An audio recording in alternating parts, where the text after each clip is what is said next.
Bagaimana cara saya melepas emosi-emosi negatif supaya rezeki jadi lancar? Ini untuk teman-teman siapa tahu butuh ya. Teman-teman yang tertarik untuk belajar manifestasi di tahun 2026 ini, jurnal manifestasi yang saya bikin ini sudah ready ya. Teman-teman bisa cek link yang ada di bio kalau teman-teman butuh. Jadi, saya mau cerita nih, kalau dulu saya tuh egois parah. Dulu sih dengan bangganya saya bilang ya, kalau pride saya tuh tinggi loh. Padahal ternyata nih, itu tuh cara saya untuk melindungi diri saya supaya tidak sakit hati.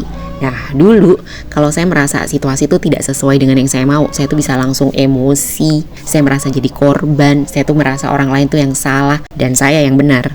Contohnya nih, saat situasi keuangan keluarga sedang bermasalah gitu ya, tidak kunjung membaik, kami nggak punya uang misalnya gitu, yang salah tuh ya suami. Kenapa sih nggak mau cari kerja kantoran kayak orang lain? Kenapa nggak berusaha lebih lagi gitu?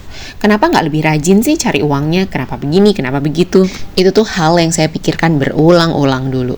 Saya tuh bukan tipe orang yang ngomel ya teman-teman, saya tipe yang mendem gitu. Jadi isi pikiran saya pada saat kesal tuh rata-rata negatif. Sampai akhirnya nih, pada suatu kali saya tuh mulai belajar tentang energi syukur. Kenapa saya mulai belajar ini? Karena saat itu tuh saya ngerasa overthinking parah dan sudah mulai mengganggu. Jadi saya mulailah dengan melakukan jurnal syukur. Kemudian mulai melakukan afirmasi syukur. Setiap malam sebelum tidur saya mulai mendengarkan audio syukur setiap hari. Saya mulailah mengucapkan syukur untuk suami saya sepanjang waktu saat itu setiap hari. Kok lama-lama ya? Saya tuh mulai merasa saya tuh dikasih lihat semua kebaikan-kebaikan suami dan saya dikasih lihat keegoisan saya.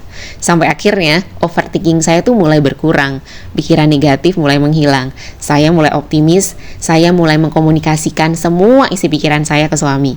Jadi kami bisa berkomunikasi dengan lebih baik dan saling mengerti satu sama lain. Dan kemudian saya mulai menyadari nih, kalau peluang-peluang usaha tuh mulai berdatangan dari yang kecil sampai yang besar. Nah, kalau teman-teman tanya ya, apakah setelah itu masalah-masalah terus selesai? Ya enggak juga ya, hidup kami juga bukan tanpa masalah. Tapi kami merasa itu tuh bukan masalah gitu, pasti akan ada jalan keluarnya. Dari situ saya mulai menyadari kalau, kalau dalam rumah tangga itu, kalau kita rukun dan saling dukung, memang pintu rezeki itu jadi kebuka ya. Mungkin karena suami istri itu tuh saling berbagi energi ya. Dan ternyata energi syukur itu adalah salah satu obat saat kehidupan rumah tangga kita tuh sedang sakit.